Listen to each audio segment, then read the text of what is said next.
हम करते हैं नाज अपने पाकिस्तान के हीरोज पर। जो भी हो पाकिस्तान का फख्र, करते हैं हम इसे अपने शो में नशर। आप हो किसी भी शोबा से वाबस्ता और करते हैं पाकिस्तान की खिदमत। हम दिखाएंगे आपके कारनामे अपने प्रोग्राम फ़ख्रे पाकिस्तान विद सलमान लुकमान में, only on prime Canada TV पर। औज़ुबिल्लाहिमिनश्शैतानिर्रजीम, बिस्मिल्लाहिर्रहमानिर्रहीम। अस्सलाम वालेकुम नाज़रीन, प्राइम कनाडा टीवी के प्रोग्राम फ़ख्रे पाकिस्तान में मैं हूं सलमान लुकमान।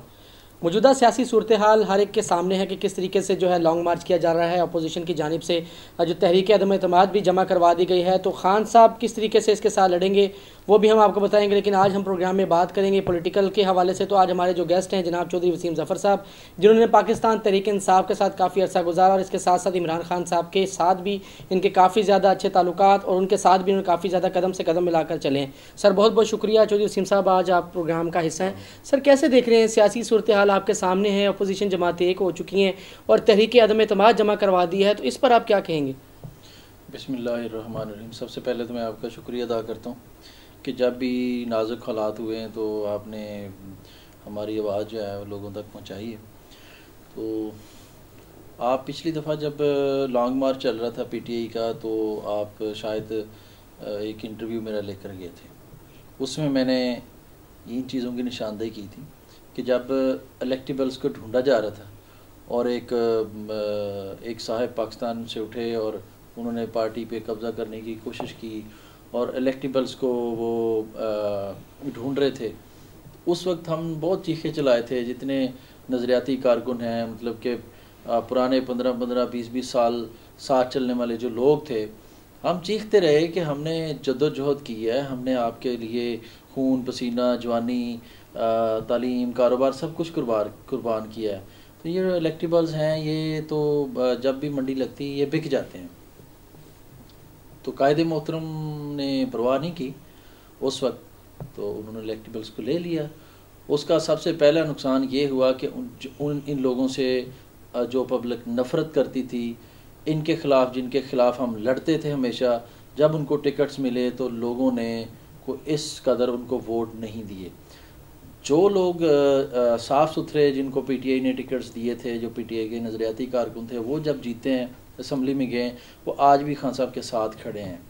हम जैसे लोग जब शोर करते थे तो वो यही समझते थे कि बस ये पीटीआई अगर कामयाब हो गई तो हमें पता था कि लीडर जितना भी ईमानदार हो, जितना भी ताकतवर हो, जितना भी नज़रिया रखता हो, वो जब तक उसके साथी उसके साथ नहीं होते तो वो कुछ भी नहीं कर सकता। हमारे चीखने चिल्लाने के, हमारे एहतजाज करने के बावजूद उस वक्त भी जो लोग इलेक्टेबल ढूंढ के लाए थे उनसे पैसे लेकर उन्होंने टिकटें दी थी। ये मैं वाज़े तौर पर कहता हूँ। उस वक्त उन्होंने पैसे देकर टिकटें परचेज़ की और एज ए इलेक्टेबल एहसान भी किया पार्टी के ऊपर। आज कहाँ खड़े हैं, कैसे बिके हैं? मेरा नहीं ख्याल किस तरह बाकायदा तौर पर कभी उन्होंने वज़ू किया होगा, कभी नमाज़ पढ़ी होगी या इस तरह। तो किस तरह से उनको वज़ू करते दिखाया गया है, किस तरह से उनको एक मस्जिदें तो मंडियों के अंदर भी होती हैं, जानवरों की मंडियां लगती हैं। हम ज़िम्मेदार हैं, हम एक अरसे से मंडियां देखते आए हैं, तो मस्जिदें तो वहाँ भी होती हैं। व्यापारी जो हैं, व्यापारी सेल परचेज़ करते हैं जानवरों की, जाके नमाज़ें पढ़ते हैं, उससे क्या फ़र्क पड़ता है? तो मैं आज याद कराना चाहता हूँ इमरान खान साहब को कि हमने अपनी पूरी ज़िंदगी आपके साथ लगाई थी, तो आज किन मुश्किलात से आप दो चार हैं, कहाँ खड़े हैं? वो जो सेल परचेज़ जानवरों की तरह बिक रहे हैं लोग, वो कहाँ पर हैं? जिनको आप समझते थे कि ये अगर पार्टी में आ जाते हैं तो पार्टी की गवर्नमेंट बन सकती है, बन भी जाए तो इसी तरह की कमज़ोर होती है कि 2, 4, 5, 10 का फ़र्क होता है, जहाँ से मर्ज़ी को परचेज़ कर लें। नज़रिया कभी नहीं बिकता, नज़रियाती कारकुन कभी नहीं बिकता, नज़रियात को कोई ख़रीद नहीं सकता। नज़रियात सिर्फ़ लड़ने का नाम होता है। नज़रियात ऐसी सियासत का नाम है जिन्होंने कई मुल्कों को जन्म दिया, कई तहरीकों को जन्म दिया, कई उन्होंने देखें नबी करीम सल्लल्लाहु अलैहि वसल्लम का जो नज़रिया था आज तक ज़िंदा है। ना कोई साथी बिका था और ना ही कोई साथी ख़रीदा जा सका था, ना ही अल्लाह के नबी सल्लल्लाहु अलैहि वसल्लम को कोई नौज़बिल्ला ख़रीद सकता था, ना कोई बेच सकता था। वहाँ बिलाल की भी वही अहमियत थी, वहाँ सिद्दीक़ रज़ी अल्लाह ताला अन्हु को भी वही अहमियत थी, वहाँ अली की भी वही अहमियत थी।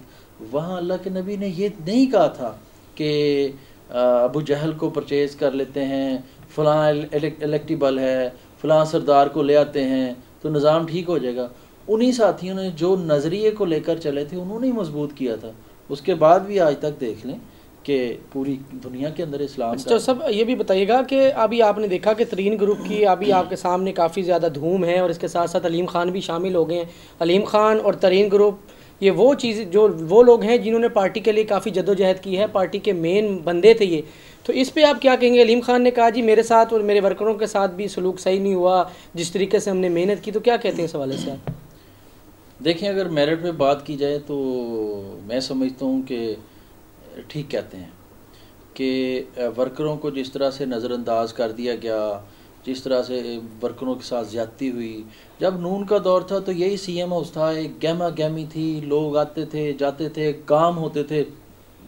अब हर ब्यूरोक्रेट फ़िरौन बन के बैठा हुआ है। इस वक्त सबसे ज़्यादा करप्शन जो पटवार खानों के अंदर और थानों के अंदर मौजूद है। पटवार खानों के अंदर आप चले जाएं, आप बताएं कि मेरी 10 करोड़ की ज़मीन है, अगर 10 लाख से पहले आपको फ़र्द जारी हो जाए तो मुझे जो मर्ज़ी जुर्माना कर ले।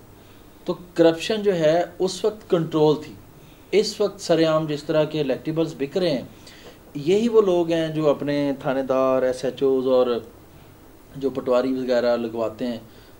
अगर AC नहीं लगता तो फिर वो ब्लैकमेल करते हैं, जी मेरा AC नहीं लग रहा, मेरा फ़लाँ नहीं लग रहा। तो करप्शन बढ़ चुकी है और मैं समझता हूँ कि जो कारकुनों के साथ ज़्यादती हुई है, एक इंसान है वो स्कूल कॉलेज से होता हुआ जब ISF में गया, फिर उसने यूथ ज्वाइन की, फिर वो और विंग्स में रहा, फिर उन्होंने पार्टी के लिए खून पसीना पूरी ज़िंदगी उसने लगा दी।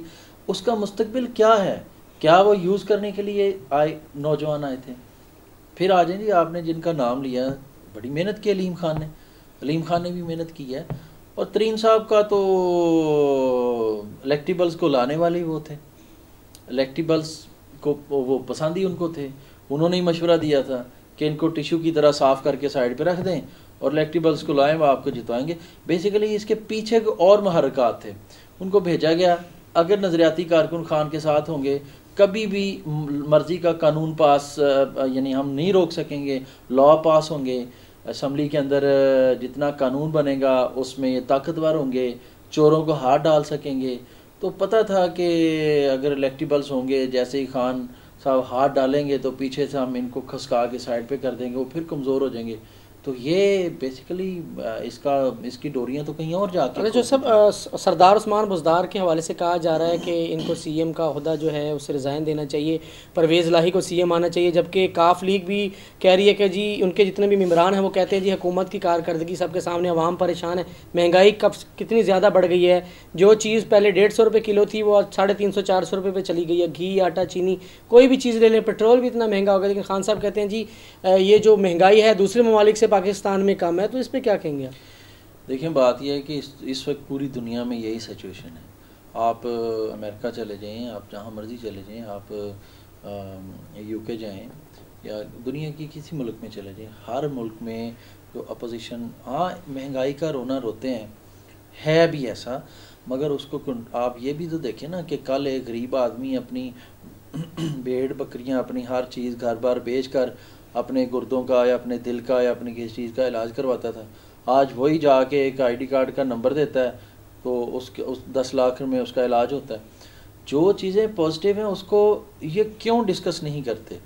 जो चीज़ें नेगेटिव हैं, प्याज हैं जी, प्याज 50 रुपये महंगा है, आप चलें चीनी 100 रुपये महंगी होगी, अंडे महंगे हो गए, घी महंगा हो गया, कितना को महंगा हो गया कि आप इलाज के लिए जाते हैं तो दुनिया की हर चीज़ बेच के घर आ जाते हैं। अब वो पोजीशन तो नहीं है ना, ऐसी तो कोई पोजीशन नहीं है। ठीक है, वक्ती तौर पे अगर आप चाह रहे हैं मैं मटन खाऊं, आप उस पोजीशन में नहीं है तो आप दाल खा लें, सब्ज़ी खा लें। मगर जो लोग इसको हाईलाइट कर रहे हैं, जो मीडिया ग्रुप्स हैं, उनको फंडिंग की जाती है, जो कुछ अपोजिशन वाले हैं वो करते हैं, मौलाना फजल रहमान आज तक मुझे बताएं कौन सा मार्का, इस्लाम की कोई एक बात मुझे बता दें, इस्लाम की कोई खिदमत उन्होंने की हो, कोई एक सिंगल बात मुझे उनकी बताएं जिन्होंने इस्लाम के ऊपर काम किया हो। कश्मीर कमेटी का चेयरमैन था, तो कश्मीर कमेटी का चेयरमैन था तो अल्लाह के नबी सल्लल्लाहु अलैहि वसल्लम ने जिहाद का तो कुरान के अंदर वाज़े तौर पर दलील दे के समझाया है कि इस तरह से कह रहे थे। इसकी एक प्रेस कॉन्फ्रेंस मुझे निकाल के दिखाएं जो कश्मीर के ऊपर इसने की हो, एक कोई मुझे इसका कश्मीर के ऊपर जद्दोजहद के लिए कोई बता दें, सिवाय इसके कि कश्मीर कमेटी के चेयरमैन के जो अखराजात होते हैं, जो उसकी मुलाजमत हैं, वो सारे के सारे उसने लिए थे। अब अगर आप असम्बली में नहीं हैं तो आप साल सब्र कर लेना। क्या उसमें क्या सिर्फ यह है कि अगर ये एक साल ये गवर्नमेंट चल गई तो हमारी जितनी चोरियां वो बाहर सारी की सारी खुल जाएंगी। आप समझते हैं कि जरदारी यहाँ इनकलाब लेकर आएगा। हंसने की और दुख की बात है, अलमिया की बात है कि इस वक्त फजल रहमान ने यह कहा है कि जरदारी, नवाज शरीफ और हम इकट्ठे इसलिए हुए हैं कि मुल्क से करप्शन ख़त्म की जाए। तो मैं समझता हूँ कि करप्शन ख़त्म करने की बजाय करप्शन को बचाने का ये मेला लगाया हुआ है। तो इंशाअल्लाह अल्लाह की ज़ात देख रही है, पाकिस्तान वो चीज़ है जो कलमे के नाम के ऊपर बनी और अल्लाह के राज़ों में से एक राज है। जो भी इसके साथ गद्दारी करेगा वो तबाह हो जाएगा। अच्छा सर, उस्मान बुज़दार के हवाले से आपने नहीं बताया, क्या कहते हैं जो जिस तरीके से तहरीक चलाई जा रही है उस्मान बुज़दार की? देखें, उस्मान बुज़दार एक शरीफ और नफ्स इंसान है। हम भी पहले कहते थे कि पीटीआई से बंदा होना चाहिए था, जो कोई वर्कर होता। अच्छी बात है कि पीटीआई से एक बंदा होता तो वो पीटीआई के वर्करों को भी नवाजता या उनके भी सारे मामलात होते हैं, या पीटीआई की गवर्नमेंट उसी तरह से जिस तरह से 15-18 साल उन्होंने दुख तकलीफ़ काटी है उसको अकोमोडेट किया जाता। मगर अगर उसको लगा दिया गया तो देखें, इक़्तिदार, इज़्ज़त, ज़िल्लत अल्लाह रब्बुल इज़्ज़त के इख्तियार में होती है। कोई इंसान, कोई पार्टी किसी को कुछ नहीं दे सकती। तो मैं समझता हूँ कि अगर अल्लाह ने उससे कोई काम लिया है या उसको चुना है तो उस्मान बुज़दार साल रह गया, सब्र करना चाहिए। अगर चौधरियों को आप देख लें, उनकी सारी सीटें हमारी वजह से निकली हैं। मतलब जहाँ चौधरियों के लोग खड़े थे, चौधरी सबान के, चौधरी परवेज़ लाई बहुत मोअज़्ज़ज़ हैं, मुहतरम हैं, बड़ा उनका हम रिगार्ड करते हैं। तो जहाँ उन्होंने अपने लोग खड़े किए थे वहाँ हमने कोई बंदा ही नहीं खड़ा किया था उस वक्त। अच्छा सर, आगे बलदियाती इंतखाबात कराए जाएंगे या नहीं कराए जाएंगे? अगर कराए जाते हैं तो किस पार्टी को आप देखें? क्योंकि पेशावर की सूरत हाल आपके सामने, उसका रिजल्ट आपके सामने। देखें, KPK का और पंजाब का जो मिजाज है वो डिफरेंट है। वहाँ के हालात वाक़यात, वहाँ का माहौल, वहाँ का जो और पंजाब का बहुत डिफरेंट है। तो मैं समझता हूँ कि KPK में इस वक्त डिलीवर किया उन्होंने, क्योंकि पहले वहाँ काफ़ी वर्किंग हो चुकी थी, पीटीआई की गवर्नमेंट वहाँ चल रही थी, इससे पहले भी गवर्नमेंट थी पीटीआई की। तो बहुत सारा माहौल वहाँ ऐसा बना हुआ था, बहुत सारी चीज़ें ठीक हो चुकी थी। तो इस वक्त पंजाब के अंदर मैं नहीं समझता कि अभी मुल्क जो है इलेक्शन की तरफ जाएगा, क्योंकि जो हालात जा रहे हैं उसमें पहले तो ये कॉन्फ्रेंस आ रही है जो तमाम इस्लामी सफ़रा हमारे पास आ रहे हैं, इसके बाद ये फ़ैसला होगा अदम एतमाद का। तो मेरा ख़्याल है इसमें अपोजिशन नाकाम होगी। अगर खान साहब कामयाब होते हैं, इंशाल्लाह जो मुझे लगता है हो जाएंगे, तो मैं समझता हूँ कि फिर तो भरपूर इलेक्शन होंगे। अच्छा सर, क्या कहते हैं कि आपका हलका भी है, आप MNA के कैंडिडेट भी हैं, किस तरीके से आप देख रहे हैं अपने हलके को? अगर आपकी पार्टी जीत जाती है या आप माशाल्लाह MNA बन जाते हैं तो हलके में किस तरीके से जो मुश्किलात हैं उसको कम किया जाएगा? देखें, जो जितने भी नुमाइंदे हैं ना, जो अपने हलकों से जीत कर जाते हैं या हार कर जाते हैं और उनकी गवर्नमेंट आ जाती है, तो उसके बाद अभी भी देखें कि वर्करों को लगाने की बजाय जो ऐसे लोगों को, लोग खान साहब के इर्द गिर्द थे जिनको अपने घर से बाहर मोहल्ले में कोई नहीं जानता था और उनको पता ही नहीं था कि पब्लिक के मसाइल क्या हैं। हम तो लोगों के अंदर खेत खलियानों में, फुटपाथों तक, मोहल्लों गलियों में लोगों के साथ फिरते हैं।